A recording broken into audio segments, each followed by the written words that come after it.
Good morning, class. How are you? Kamusta kayo?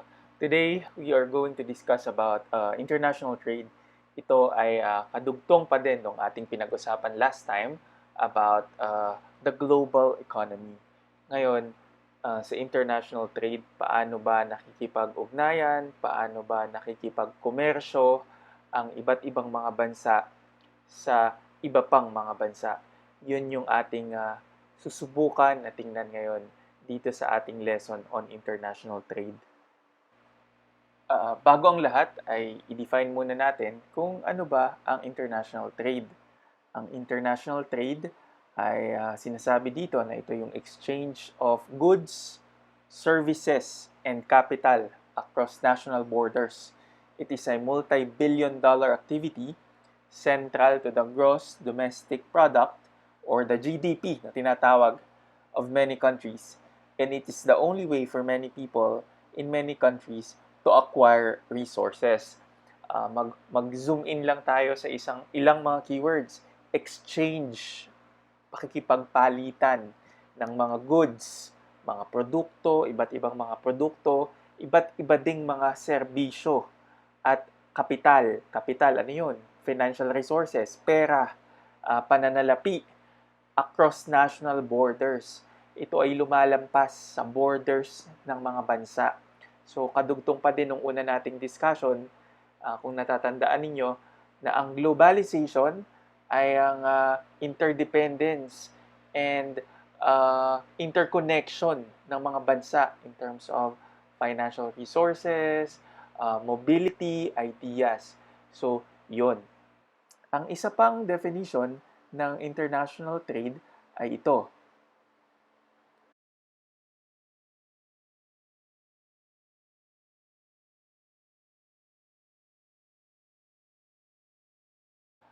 International trade is also the exchange of goods or services along international borders. This type of trade allows for greater competition and more competitive pricing in the market. Katulad nung unang definition, ito ay exchange of goods pa din or services along international borders, hindi ba? And kung makikita ninyo, dahil sa exchange na ito, lumalawak yung iyong market, lumalawak yung iyong palengke, hindi lang sa sarili mong probinsya, hindi lang sa sarili mong bansa, kundi yung market mo ay sa buong mundo na. Katulad nung ating mga kagamitan sa bahay, yung ating huling ginawang mga homework, um, meron kang mga gamit mula sa China, meron sa France, meron sa... Ngayon, nabanggit kanina sa unang slide natin ang gross domestic product. So ano naman yung gross domestic product? Ang gross domestic product ay ang total value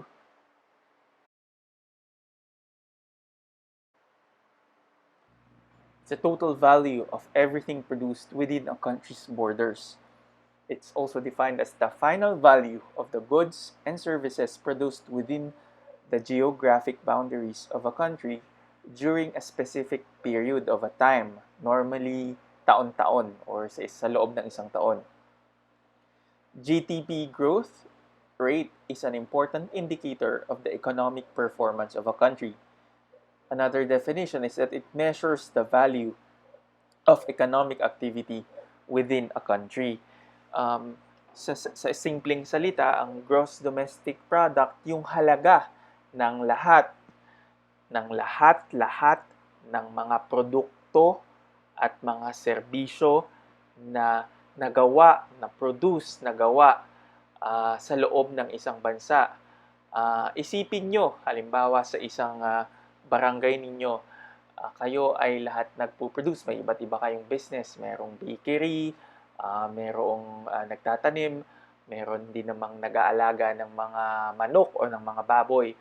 Ang isipin nyo na kinukuha ng tinataya ng ang GDP o ng gross domestic product, yung value, yung halaga ng lahat ng iyon. Yun yung gross domestic product, yun yung GDP na inaano natin. Meron tayong mga pamamaraan para makuha ang value ng lahat ng ito. Ito ay sumasalamin sa lakas ng ekonomiya ng isang bansa. Ngayon, madami sa inyo yung sumagot ng South Korea sa mga bansa na gusto nilang mapuntahan, their dream destinations, kumbaga. And tingnan nga natin kung ano ba yung value ng South Korean economy. Sabi ko sa inyo, hindi lang tayo titingin sa Pilipinas, kundi dito sa sa ating course ay titingin tayo sa iba't ibang mga bansa. Sa South Korea, ito ang pang-apat na may pinakamalaking GDP, Gross Domestic Product sa Asia at pang-12 na pinakamalaking GDP sa mundo. Ang South Korea ay kilala for its spectacular rise from one of the poorest countries in the world to a developed and a high-income country in just a few generations. So, paano kaya nangyari yon? Yung mga mahihilig sa inyo sa history, pwedeng alam ninyo kung ano ang nangyari sa South Korea noong 1950 to 1953. Iyon yung Korean War. And because of that Korean War, naging mahirap ang bansang South Korea. In fact, mas ahead pa nga ang Pilipinas during those times. Compared sa South Korea. Kung mahilig kayo sa K-drama, si Captain Ri ng North Korea at si Yoon Se-ri ng South Korea, bakit ganun yung storya? South Korea, isang maunlad na bansa, samantalang yung North Korea, isang mahirap na bansa kung saan wala yung mga amenities na na-enjoy ng mga South Koreans katulad nung nasa borders ng North Korea. So, tingnan nga natin kung ano ba yung characteristic ng Korean economy. Saan sila nakikipag-ugnayan, ano yung value ng ekonomiya nila. Tingnan natin dito sa sunod na slide. So, sa South Korea, ang export goods nila ay mga semiconductors, petrochemicals, automobile, auto parts, ships, wireless communication equipment, flat displays, steel, electronics, plastics, computers. Export, ito yung sila mismo, yung South Korea mismo, yung nag-export, nagbebenta sa labas ng kanilang mga borders sa ibang mga bansa. Kung mapapansin nyo, mga semiconductors, automobile parts, yung Hyundai sa Pilipinas ang basa natin, Hyundai sa South Korea. Ito yung kotse ng South Korea, di ba? It's a Korean brand. And din yung ine-export nila. Semiconductors para sa maraming mga electronics, flat displays, televisions, di ba? The company Samsung, ito ay isang South Korean brand at marami pang iba na mga electronics na made in South Korea. So, ang kanilang main export partners ay ang China. 25%, imagine, 1/4 ng kanilang export ay sa China. Ibig sabihin, napakalaki ng consumer base. Ang daming bumibili sa China. Ang sunod ay ang USA, Vietnam, Hong Kong, and Japan. So, ito yung mga ilan sa mga major export partners ng South Korea. In terms of import naman, ito yung mga produkto na kanilang kinukuha nila mula sa ibang mga bansa. Imported yung crude oil, petroleum products, semiconductors, natural gas, coal, steel, computers, wireless communication equipment, automobiles, fine chemicals, textiles. And ang isa pa na interesting to note also is that China rin yung main import partners nila. Sa China din sila kumukuha ng mga produkto, 20% ng kanilang imported goods. Ang sunod ay ang Japan, United States, Germany at Saudi Arabia. Sa Saudi Arabia, alam naman natin na ang langis ay nakasentro sa part ng Middle East. Kaya yun yung kanilang ini-import sa South Korea. Hello class, okay pa ba kayo? Nadadigest pa? Now, moving on sa ating international trade na topic, there are two concepts in the economics of international trade. Ito ang specialization and comparative advantage. Tatandaan ninyo, dalawang konsepto, two important concepts in economics of international trade, specialization at comparative advantage. Pag sinabi nating international trade, iisipin nyo na mga bansa, iba't ibang mga bansa, yung nakikipag-ugnayan, ang nagbebenta ng mga produkto at nagpo-provide ng serbisyo sa isa't isa. Hindi ito specific na tao lamang. Iba't ibang bansa ang nagbibigay ng mga services at products sa iba't ibang bansa because this is international trade across international borders, lumalagpas sa mga borders.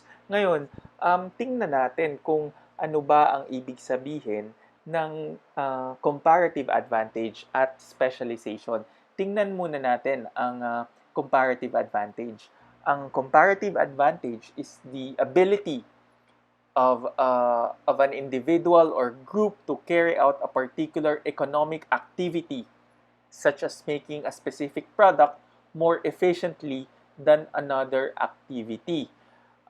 Paano ba natin bibigyan ng example yan?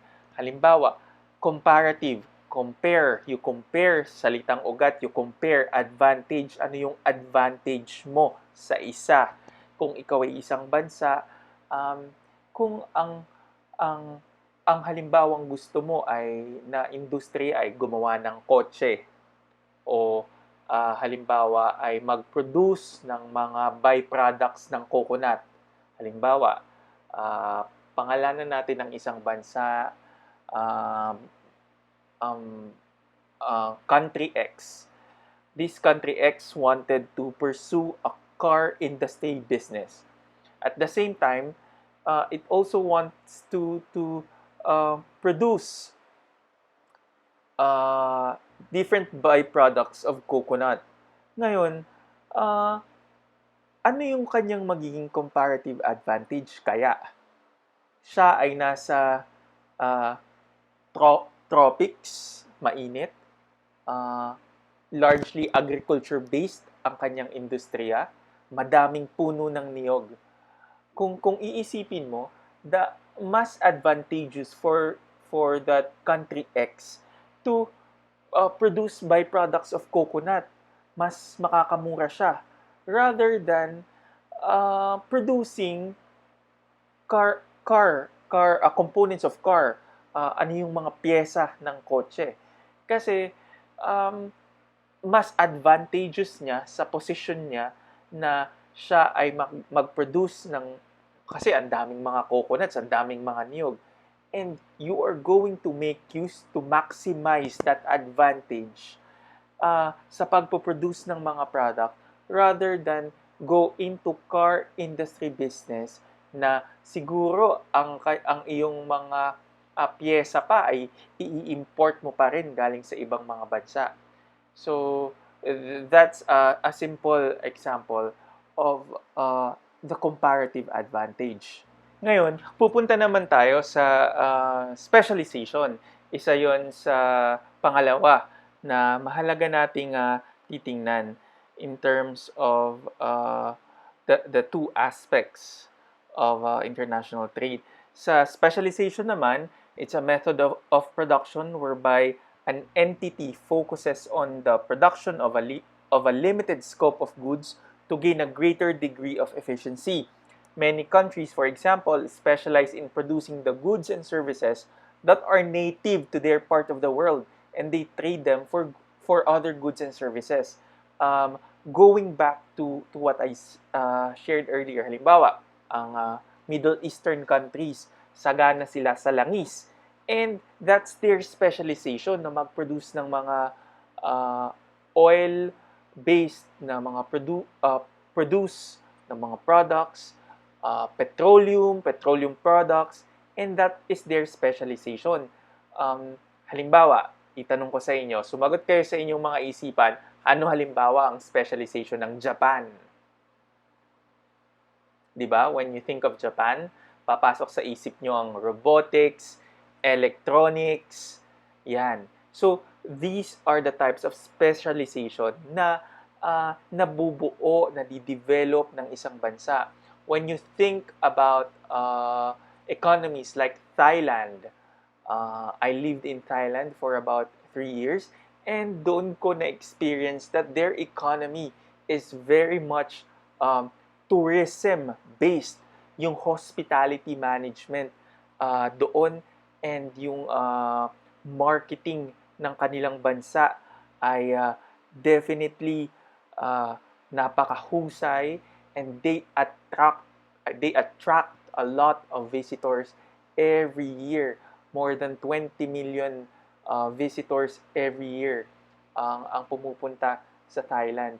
So that is their specialization. That is their the service industry that helps to fuel their economy. Ito yung nagtataguyod. Ito yung nagpapaunlad ng buhay ng mga tao. Huwag niyong iisipin halimbawa na ekonomiya, that's a very high, masyadong mataas na term. Bahagi kayo ng ekonomiya. The fact na nakakapag-aral kayo, may nagagastos kayo, at may napapambili kayo, at nakakapag-load kayo, kayo ay participant ng ekonomiya natin. And yung mga kita ng mga kumpanya, mga taxes na nakukuha ng gobyerno sa mga produces natin, ito yung bahagi na ginagastos naman ng bansa for infrastructure development, for social services. Yan. So, ang sinasabi ko lang, each country has their own set of specialization kung saan sila magaling, and ito yung nagtutulak, nagpupush ng kanilang international trade. Another example, halimbawa, ay ang Vietnam. They are always one of the top producers of rice. In fact, ang mga bigas natin sa Pilipinas, napakadaming galing sa Vietnam.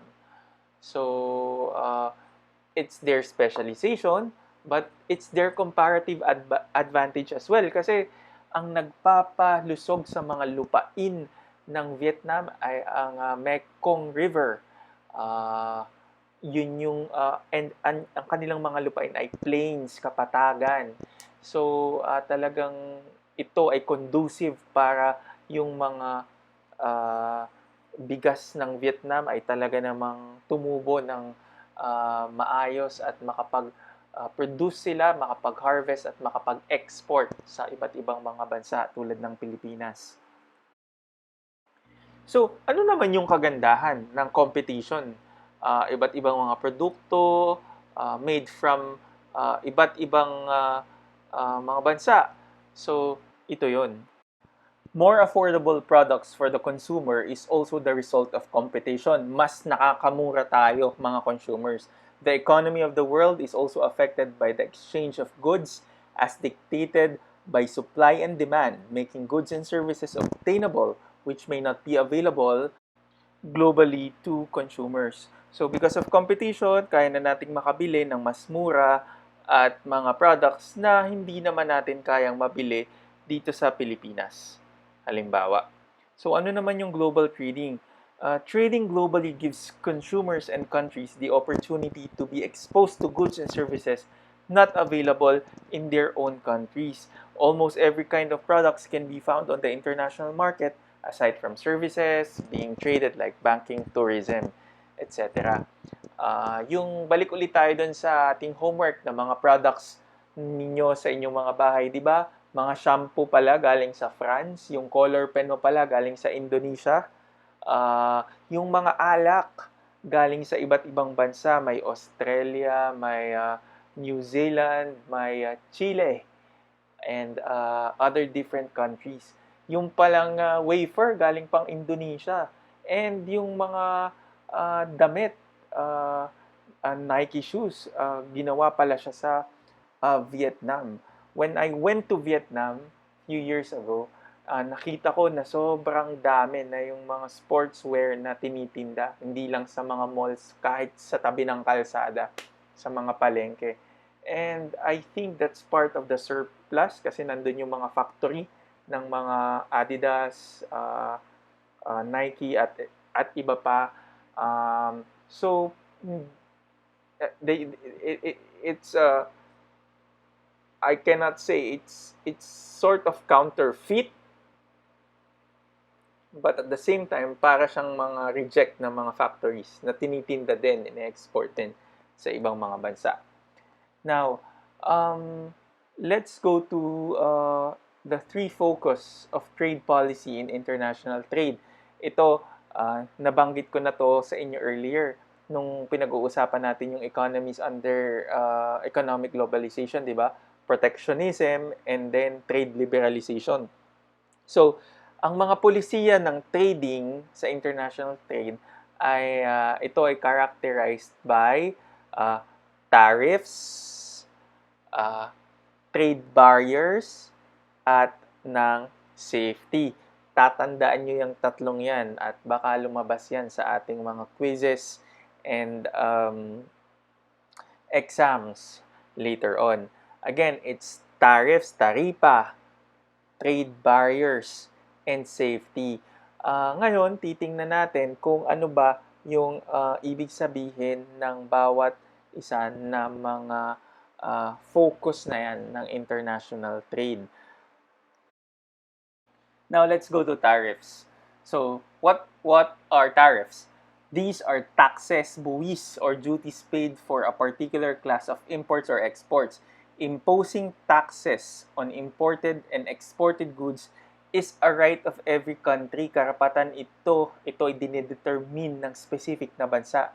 Heavy tariffs on imported goods are levied by some nations for the protection of their local industries. Kapag malalaki yung taripa na hinihingi sa mga import, ay para maprotektahan yung mga local na industriya. Nagbigay ako ng example sa inyo dati before, di ba? Kung naaalala nyo yung black pepper, paminta ng Vietnam at ng Pilipinas. The price of imported goods in local markets are inflated due to high imported taxes to ensure demand of local products. Kaya mas mahal yung mga imported kasi sa ating local market dahil pinapatawan ito ng kaukulang buwis para to ensure na kung ikaw ay consumer at ang kinikita mo naman ay hindi sapat para makabili ng mahal na same product, ay bibilhin mo ang local products. Yan ay very clearly ay in-example ko sa inyo sa paminta ng Philippines at paminta ng Vietnam noong nakaraan. If you remember. Do you remember it? Diba? Sana natatandaan nyo yung example na yan. It's very simple. Now, ano naman yung trade barriers? Ang trade barriers are measures that governments or public authorities introduce to make imported goods or services less competitive than locally produced goods and services. They are state-imposed restrictions on trading on a particular product or with a specific nation. It can be linked to the product, service-like technical requirement, and can also be administrative in nature, such as rules and procedures of transactions. Tariffs, duties, subsidies, embargoes, and quotas are most of the common trade barriers. So yung taripa pala ay pumapasok din under a trade barrier. So ito yung parang barrier, you bar, harangan. Ito yung mga gagawin ng isang bansa to ensure na yung iyong mga local produce would mapoprotektahan mo. Yung domestic production, yung local production. Yung quota, an example ko din yan before na Halimbawa, ang pwede lang i-allow na import ng paminta ay ganitong tonelada lamang, hindi na lalampas doon. Yan ay totoo din para sa ibang produkto tulad ng asukal at iba pa. So, ang isa pang importante na for trade policy sa international trade ay ang safety. Ang safety naman, this ensures that imported products in the country are high quality. Inspection regulations laid down by public officials, the government, ensure that safety and quality standards of important products. Of course, kung ikaw ay isang bansa at mag-i-import ka, halimbawa ng mga beverages, ng mga inumin, ng mga juices from Germany or iba pang mga bansa, you will ensure na ito ay talagang hindi lalasunin ang populasyon mo. Baka naman yung ini-import mo ay may mga dala palang, may mga sangkap pala na hindi ka tanggap-tanggap sa iyong bansa. That's why stringent or stricto yung